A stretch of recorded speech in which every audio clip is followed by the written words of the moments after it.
দুঃখ এমন এক অনুভূতি যেটা আমরা চাই বা না চাই, আমাদের জীবনে এটা অবশ্যই আসবে। আমাদের মনকে বিব্রত করে তুলবে, আমাদের মনকে বিচলিত করে তুলবে।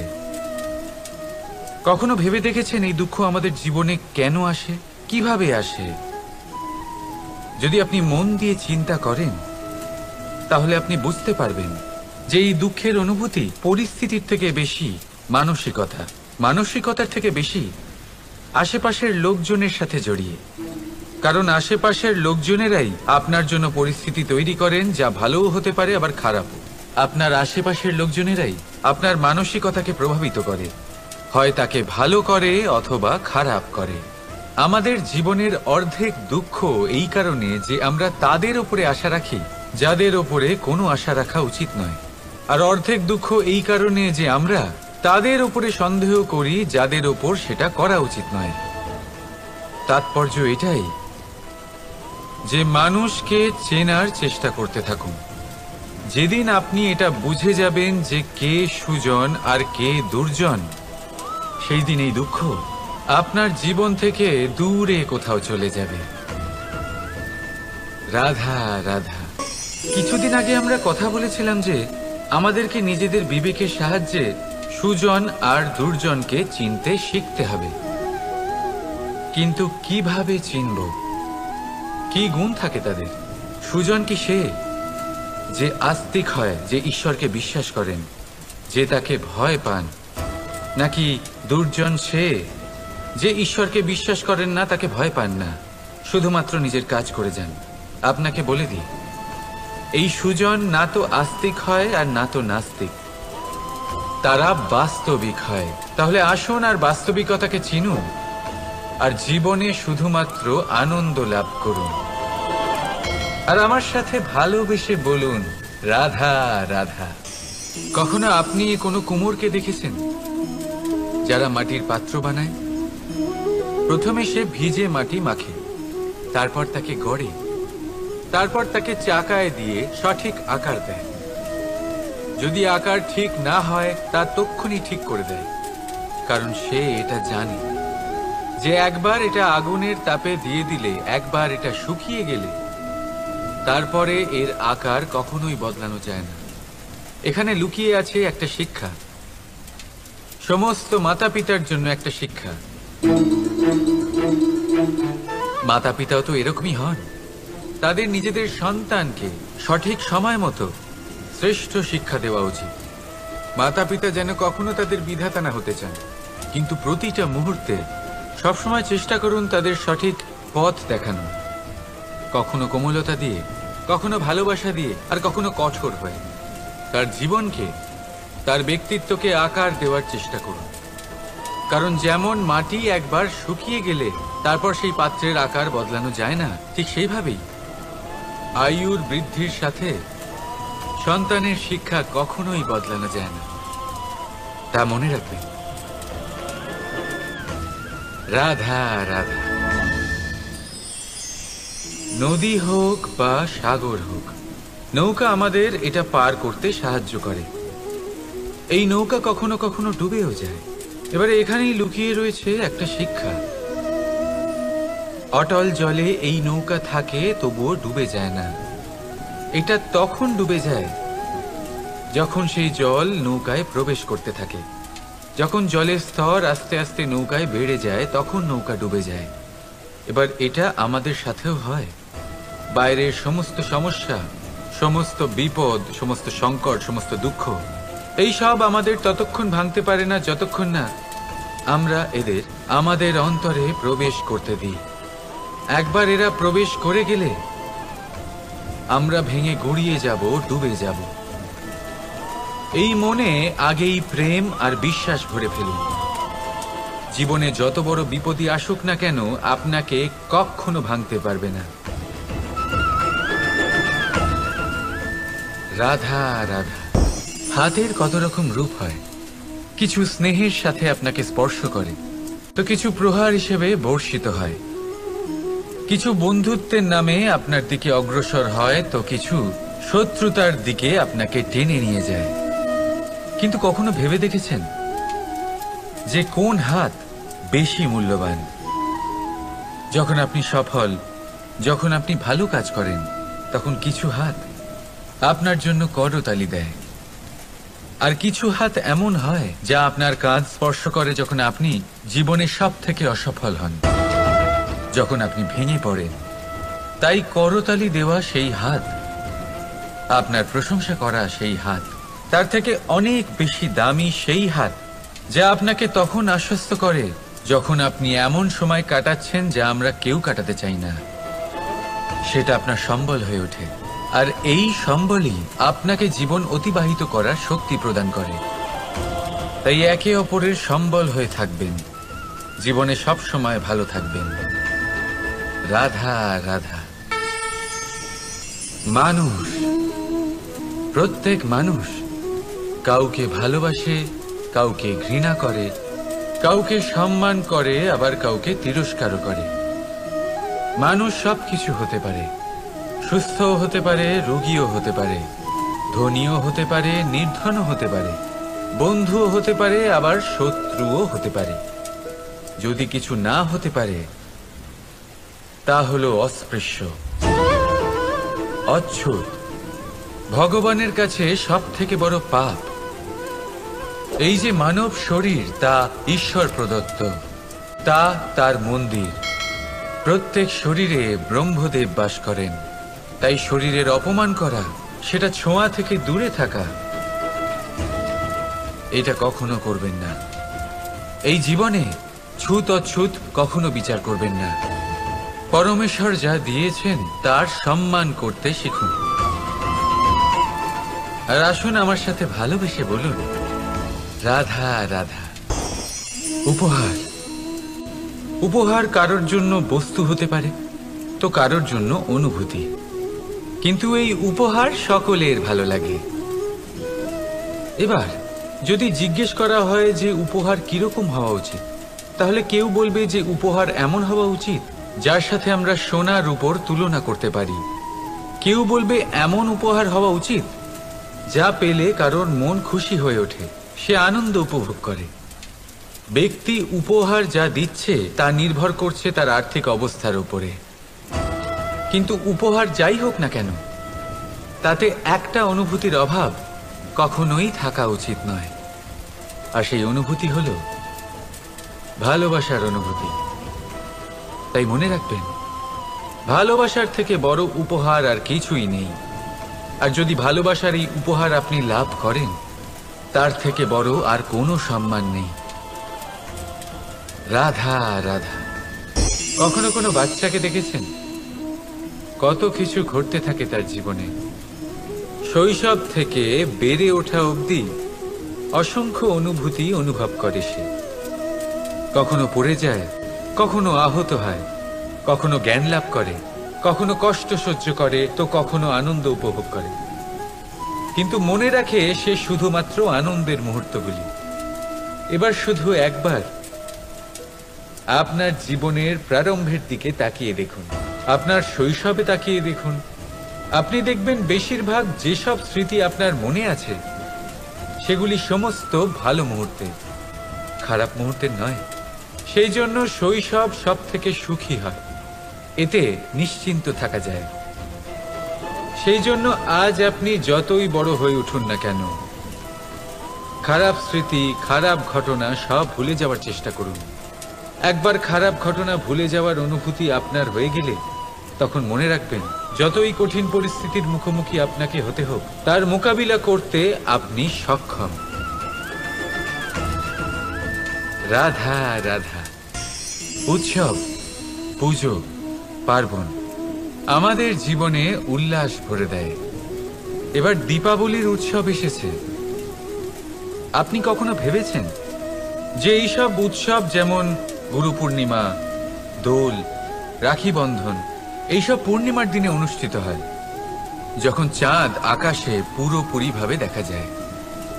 কিন্তু দীপাবলির এই শুভ উৎসব অনুষ্ঠিত হয় অমাবস্যার দিবসে। অমাবস্যা যাকে আমরা অশুভ বলে মনে করি। কখনো ভেবে দেখেছেন কেন শ্রীরাম অমাবস্যার এই দিন বেঁচেছিলেন অযোধ্যায় ফেরার জন্য?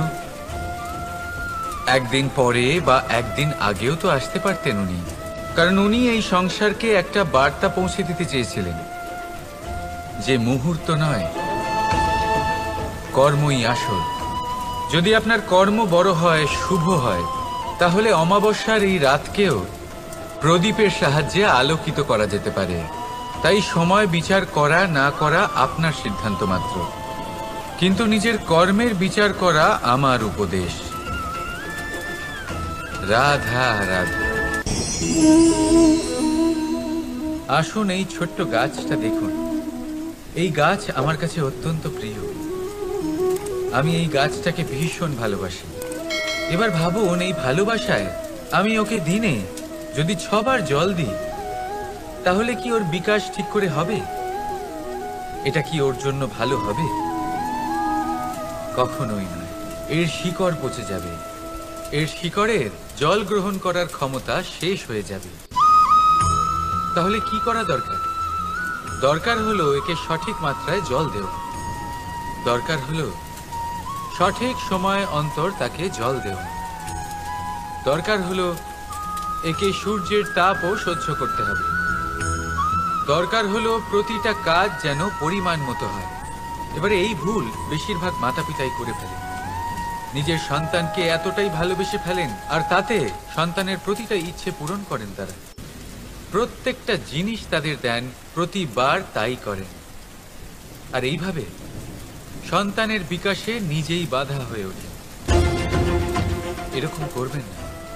এই যাত্রা আপনার সন্তানের। এই যাত্রায় আপনার সন্তানকে অনেক কিছু শিখতে হবে। নিজের ক্ষমতায় কাজ করতে হবে তাকে। করতে দিন। একটা অত্যন্ত গুরুত্বপূর্ণ কথা বলবো আপনাদের, তা আপনারা মনে রাখবেন।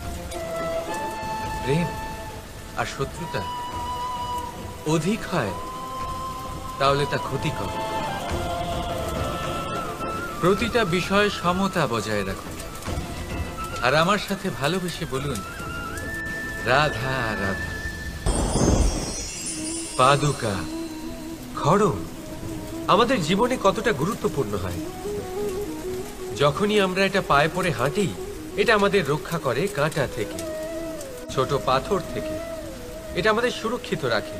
কিন্তু যদি এটাকেই আমরা অন্য দৃষ্টিভঙ্গি দিয়ে দেখি, তাহলে এই পাদুকার জন্যই হাঁটার সময় পেছন থেকে আমাদের পায়ে কাদা লেগে যায়। এরকম মানুষও আমাদের জীবনে থাকে, যে থাকে তো আমাদের সাথেই, কিন্তু এরাই আমাদের পিঠ পিছে কাদা ছোড়ে। এবার হাঁটার সময় যখন আপনার পায়ে কাদা লাগে আপনার পাদুকার জন্য, আপনার নজর সেদিকে থাকে না। আপনার নজর থাকে সামনের দিকে, কারণ সেটাই আপনার লক্ষ্য, সেটাই আপনার পথ, আর সেটাই আপনার করা উচিত।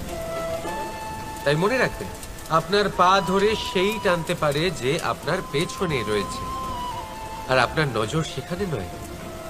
সবসময় সামনে নিজের লক্ষ্যে থাকা উচিত।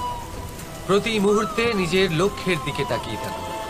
সবসময় জীবনের সামনে এগোতে থাকুন। আর রাধা রাধা। মানুষ এক সামাজিক প্রাণী।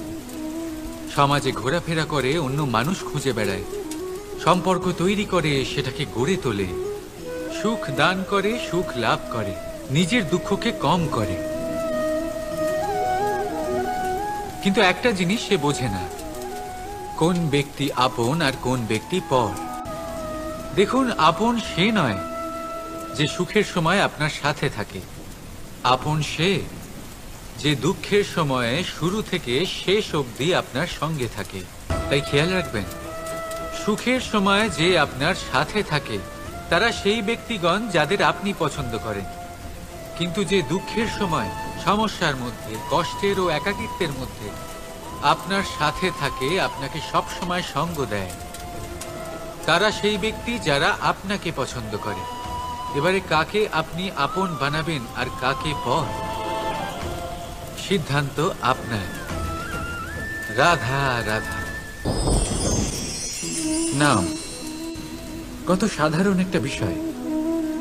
প্রত্যেক মানুষ যে জন্ম নেয় তাকে একটা নাম দেওয়া হয়। যা সে পেয়ে থাকে তার মাতা পিতার দ্বারা, না হলে তার গুরুর দ্বারা, বা কোনো আত্মীয়ের দ্বারা, বা কোনো কাছের মানুষের দ্বারা। এই নামের সাথেই সে আস্তে আস্তে বেড়ে ওঠে। কিন্তু এটাই কি সেই নাম? এই নামই কি সবকিছু? কখনোই নয়। একটা নাম সেটা যা আপনি জন্মের সময় লাভ করেন, যে নামে আপনি কর্মের পথে অগ্রসর হন। আরও একটা নাম সেটা যা আপনি আপনার কর্মের দ্বারা অর্জন করেন, আর এই নামেই আপনাকে সবাই যুগ যুগ ধরে মনে রাখে। আপনার আসল নাম সেটা নয় যা আপনাকে জন্মের সময় দেওয়া হয়েছিল।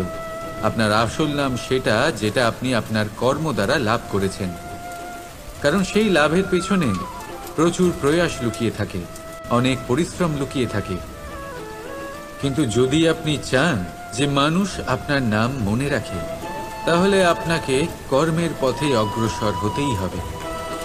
শুভ কর্ম করতে হবে, অনর্গল চেষ্টা করে যেতে হবে, মহান কাজ করতে হবে। আর বিশ্বাস করুন, আপনি একটা মহান নামের ফল অবশ্যই লাভ করবেন। রাধা রাধা। চিন্তা। সবাই বলে চিন্তা করা উচিত নয়, কিন্তু চিন্তা সবাই করে।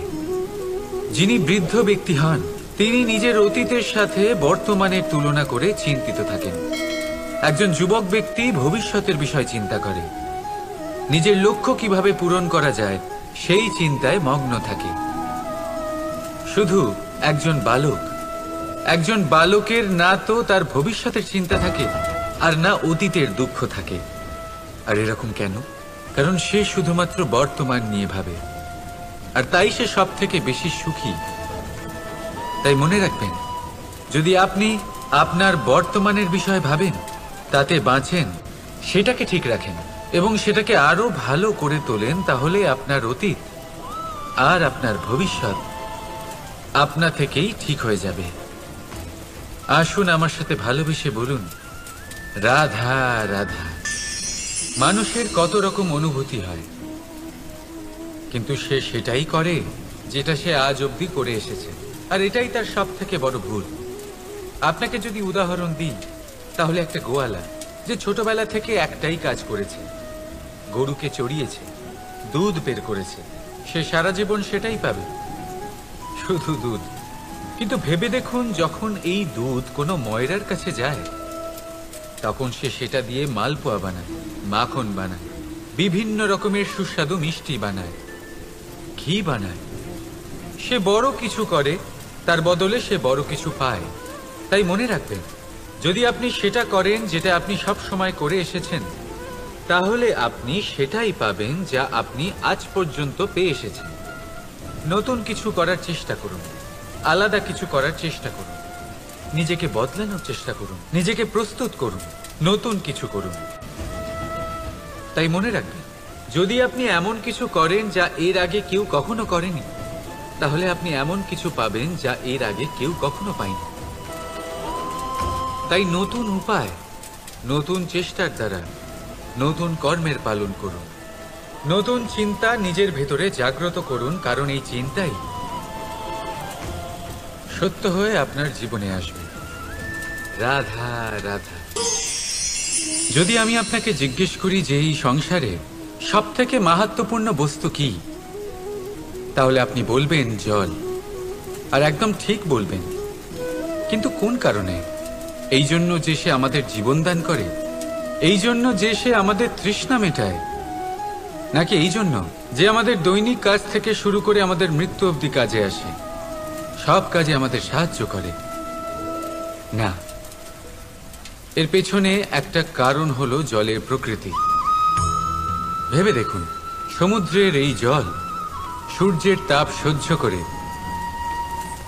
বাষ্পীভূত হয়, তারপর উপরে গিয়ে মেঘে পরিণত হয়, তারপর সেই মেঘ রূপে প্রবাহিত হয়ে কোনো পর্বতের সাথে ধাক্কা খেয়ে বর্ষা হয়ে এই পৃথিবীতে বর্ষিত হয়। আর এই পৃথিবীর ধূলিকণা এর মাটিকে নিজের মধ্যে ধারণ করে। মানুষের দ্বারা, অন্য প্রাণীর দ্বারা যে ময়লা ছড়িয়ে পড়েছে তাকে নিজের মধ্যে ধারণ করে, আর তারপর ফের অগ্রসর হয়ে পড়ে সমুদ্রের দিকে, সমুদ্রে মিশে যায়। কিন্তু তবুও আবার বাষ্পীভূত হওয়ার সময় সেই ময়লাকে সে সেখানেই ফেলে যায়, সেই ময়লাকে নিজের সাথে নিয়ে যায় না। ব্যাস, এটাই জলের প্রকৃতি, যা তাকে মহান করে তোলে।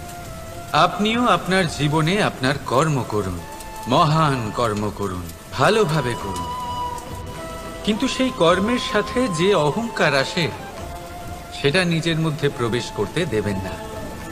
তার থেকে ওপরে উঠুন। আপনি নিজেকে জলের মতো হালকা অনুভব করবেন। রাধা রাধা। এই সংসারে যেই জন্মগ্রহণ করে কিছু না কিছু অবশ্যই শেখে, এবং তার জন্য থাকে তার গুরুর অবদান। এবার এই গুরু কে হবেন তা আমরা নির্বাচন করি। হয়তো তিনি আমাদের মাতা পিতা হতে পারেন, হয়তো বন্ধু হতে পারেন, হয়তো দাদাও হতে পারেন, আদর্শ হতে পারেন, বা হয়তো গুরুকুলের শিক্ষাকর্তা গুরুও হতে পারেন।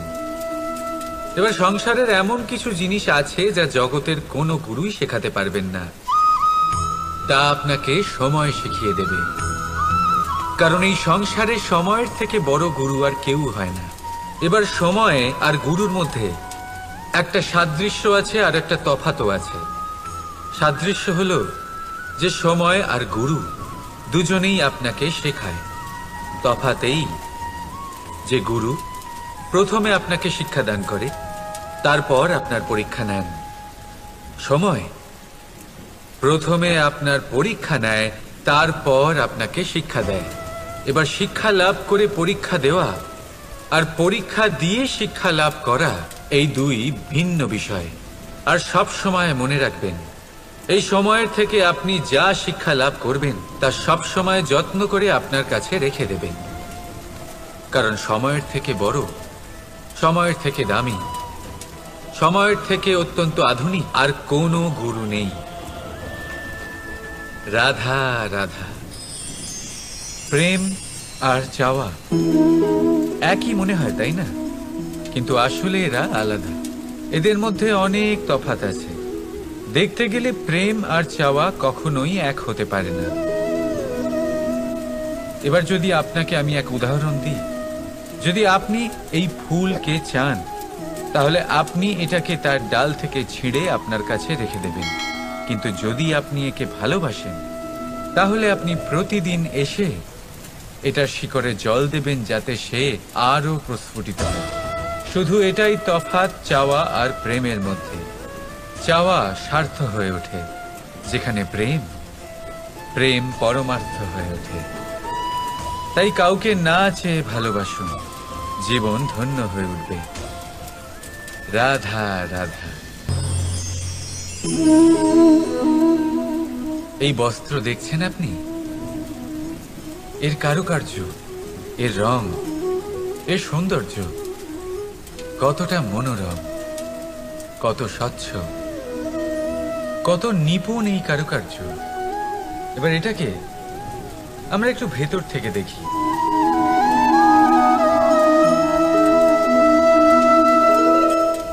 আপনি কি সেটাই দেখতে পাচ্ছেন যা আমি দেখতে পাচ্ছি? এটাই হয় আমাদের ব্যক্তিত্বের সাথেও, এটাই হয়। এই সমস্ত ঝামেলাগুলি মিটিয়ে নেওয়ার জন্য আমাদের সেই ঝামেলার মুখোমুখি হতেই হয়। তাই এই ঝামেলার দ্বারা কখনো ভয়ভীত হবেন না। এটাই আপনাকে একটা আনন্দময় জীবনের দিকে নিয়ে যাবে। রাধা রাধা।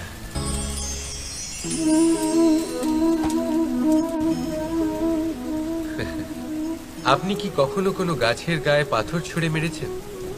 আজ না হোক, ছোটবেলায় কখনো না কখনো নিশ্চয়ই ছুঁড়েছেন। এখনো বাচ্চারা সেটাই করে থাকে।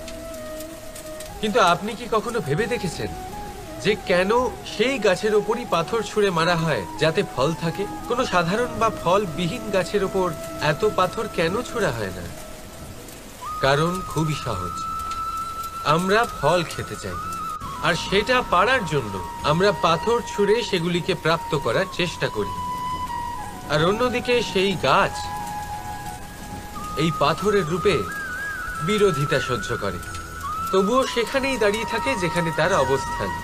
সেই ফল আমাদের দিতে থাকে যা সর্বদা আমাদের দিয়ে এসেছে, আর সেই জন্যই সে আমাদের কাছে মূল্যবান।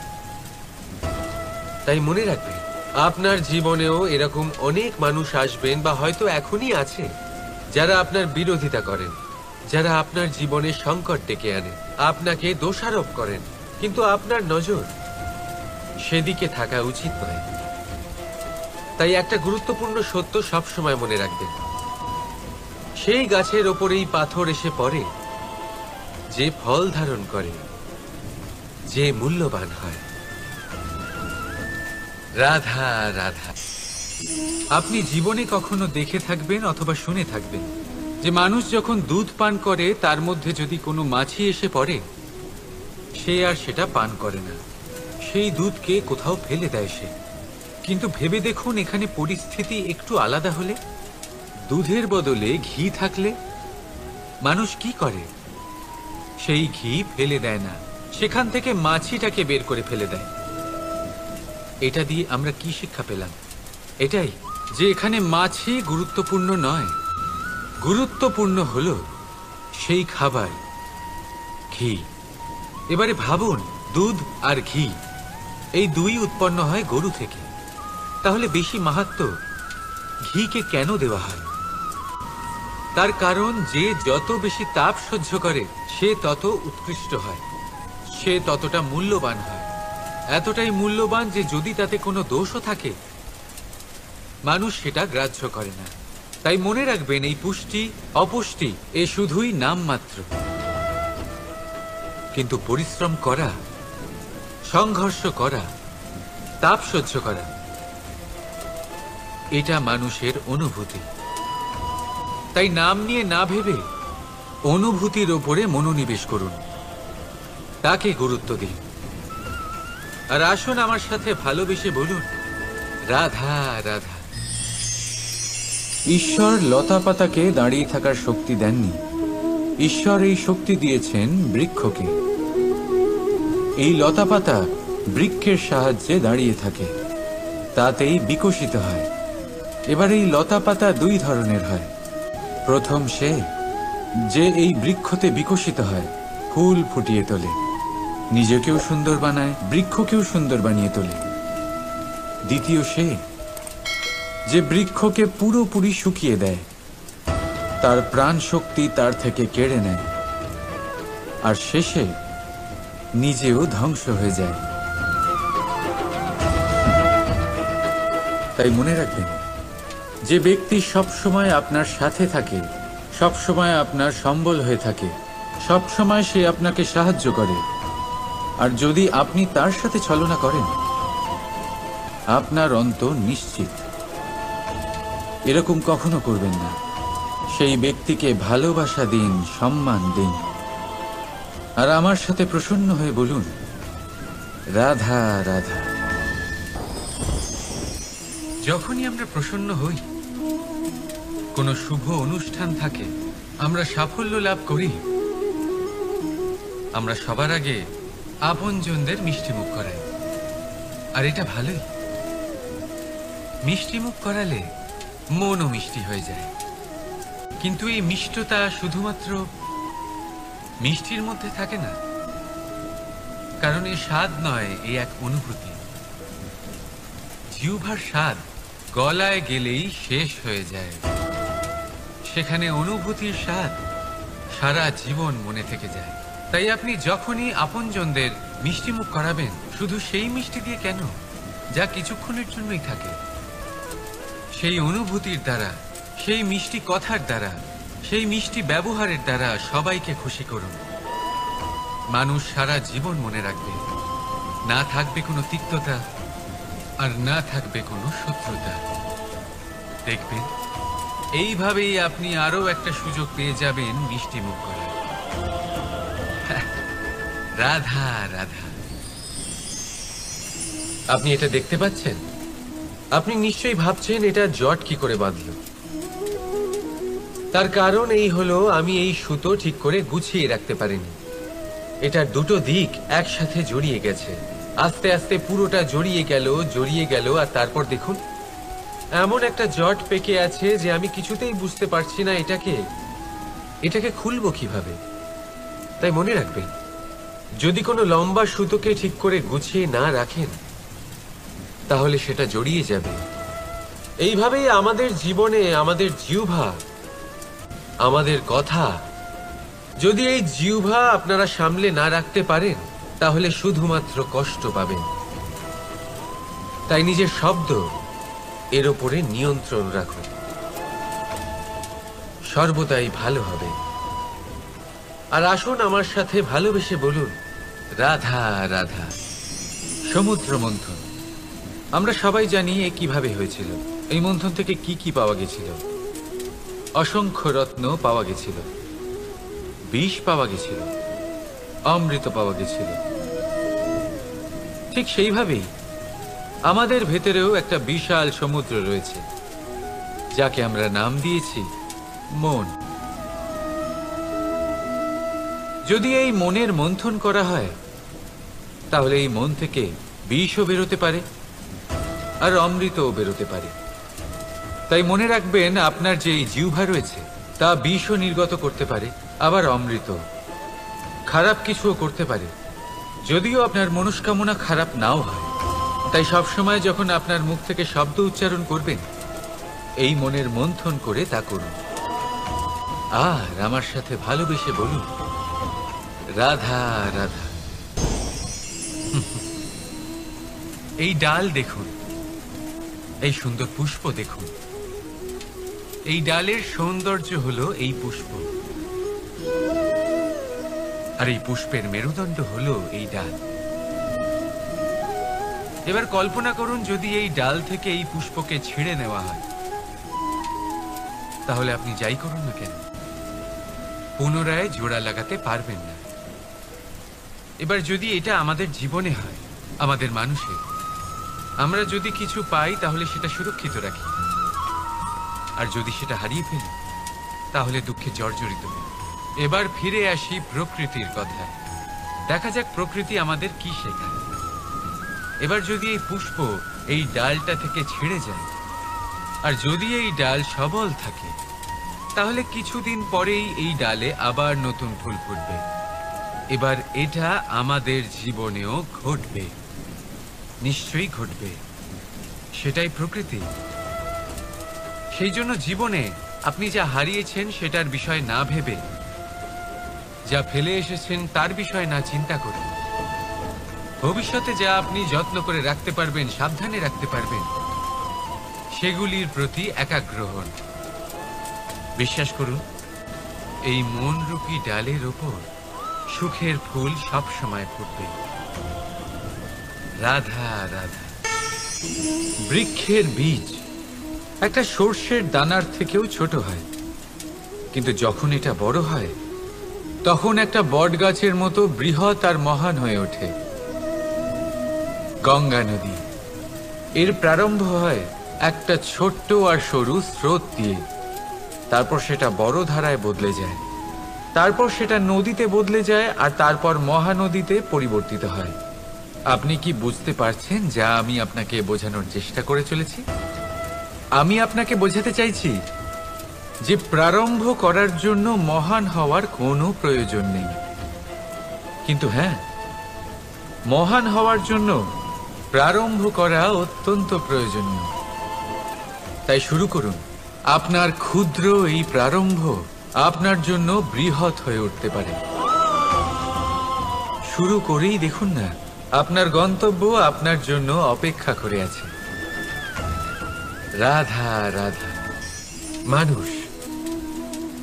মানুষ কতটা শক্তিশালী হয়, তার কতটা সামর্থ্য রয়েছে, সে কতটা প্রতিভাশালী হয়, এটা হয়তো বলার কোনো দরকারই নেই।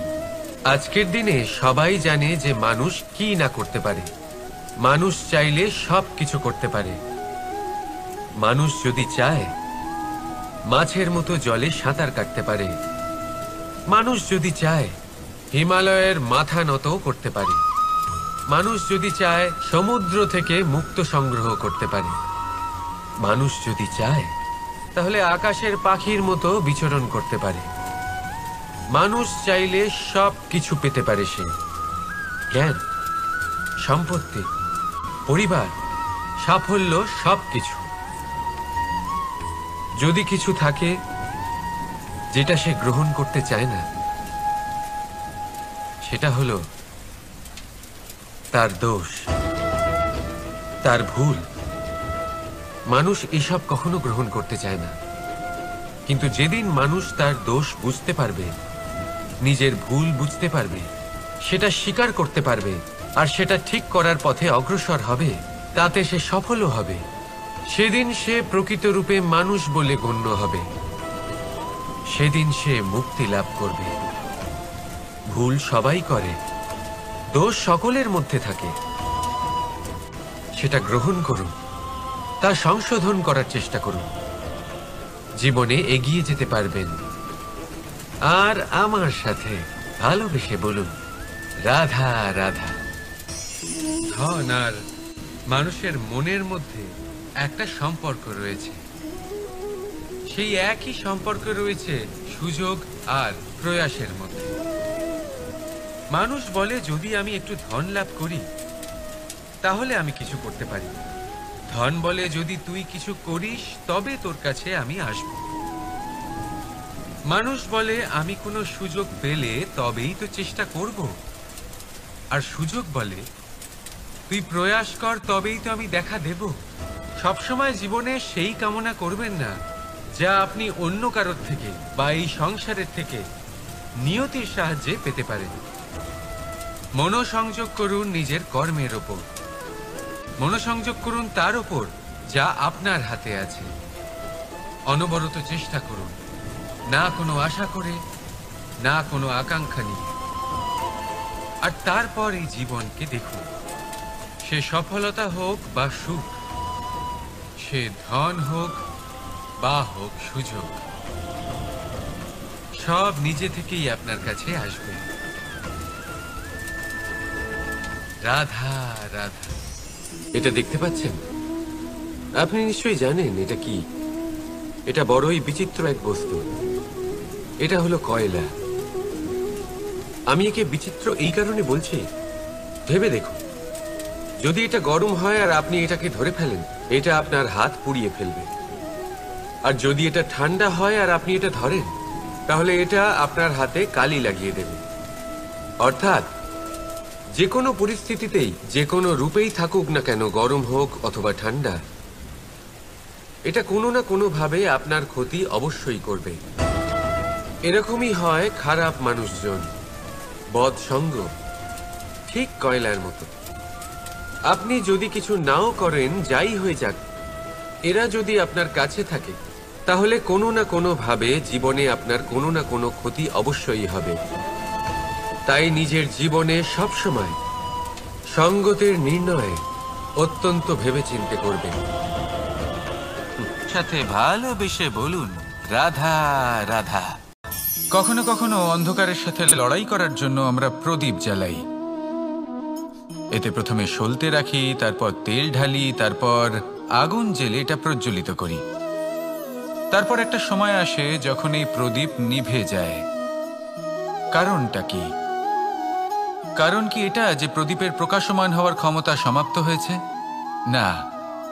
এই যে আগুন আমরা দেখতে পাচ্ছি, এই আগুনের জন্য যে শক্তির প্রয়োজন হয় তা আসে এই তেল থেকে। যদি এই তেল সমাপ্ত হয়ে যায়, তাহলে এই প্রকাশ তাও সমাপ্ত হয়ে যায়। আর আমাদের জীবনে এই তেল হলো আমাদের কর্ম, আর এই আগুন আর এর দ্বারা উৎপন্ন হওয়া প্রকাশ আমাদের ভাগ্য। যত আমাদের কর্ম ক্ষীণ হতে থাকবে, আমাদের ভাগ্য সৌভাগ্য কোথাও না কোথাও লুপ্ত হয়ে যাবে। যে উজ্জ্বল ভবিষ্যৎ আমরা চাইছি তা কখনো লাভ করতে পারবো না যদি কর্ম না করি। ঠিক যেমন তেল ছাড়া অগ্নি উৎপন্ন হয় না, তেমনি কর্ম ছাড়া সৌভাগ্য হয় না। আর যেমন কর্ম তেমন ভাগ্য। তাই সবসময় কর্ম করতে থাকুন, কর্ম করা থামাবেন না। আর আমার সাথে ভালোবেসে বলুন, রাধা রাধা। জীবনে তিনটি বিষয় আছে, তিনটি বস্তু আছে, তারা যেন আপনাকে কখনো বশে না করে নিতে পারে। প্রথম হলো ধন। ধন যতক্ষণ আপনি ব্যবহার করতে থাকেন, যতক্ষণ তা আপনার কাজে আসছে, ততক্ষণ ঠিক আছে, এই ধন আপনার কাছে অমৃত। কিন্তু যখন এই ধন আপনাকে ব্যবহার করতে শুরু করে, বুঝে যাবেন যে আপনার পতনের সময় শুরু হয়েছে। দ্বিতীয় বিষয়, ফেলে আসা অতীত। যাই করুন, আপনি অতীত পাল্টাতে পারবেন না, আর এই সত্যিটা আপনিও জানেন। কিন্তু তাও এর বশবর্তী আমরা হয়ে পড়ি, আর যখন তাই হয় তখন এই সংসারে আমরা যেখানেই যাই না কেন, যত বড়ই সুখ লাভ করি না কেন, সেই সব আমাদের কাছে তিক্ত বলে মনে হয়। তৃতীয় বিষয়, আপনার আশেপাশের মানুষ ভিন্ন ভিন্ন ধরনের মানুষ হয়, যাদের চিন্তা ভাবনা এবং দৃষ্টিভঙ্গি ভিন্ন ভিন্ন প্রকারের। যদি এদের বশবর্তী আপনি হয়ে পড়েন, তাহলে কেউ বলবে এটা করো, এটা ভালো, কেউ বলবে এটা করো না, ওটা করো, ওটা ভালো কাজ, কেউ বলবে এই দুটোই করো না, অন্য কিছু করো। এই কথাগুলিতে আপনি এতটাই জড়িয়ে পড়বেন যে আপনি লক্ষ্যভ্রষ্ট হয়ে পড়বেন। তাই এই 3 বিষয় থেকে সাবধানে থাকবেন। যদি কোনো কিছু বশ করতে হয়, তাহলে আপনাকে বশ করতে হবে আপনার আজকে, নিজের বর্তমানকে। এটা খুব প্রয়োজনীয়। এটা ভাববেন যে এই সময়ের সদ্ব্যবহার আমি কিভাবে করব, সময়কে শাসন কিভাবে করব, ওই কর্ম কিভাবে করব যাতে ভবিষ্যতে কখনো আমার আফসোস না হয়, বরং এই সংসার আমাকে নিয়ে গর্ব করবে, সেই কর্ম করুন। আর যখন আপনি এটা শিখে নেবেন, তখন আপনি নিজেই নিজেকে প্রকৃত অর্থে ভাগ্যশালী করে তুলবেন। আসুন আমার সাথে ভালোবেসে বলুন, রাধা রাধা।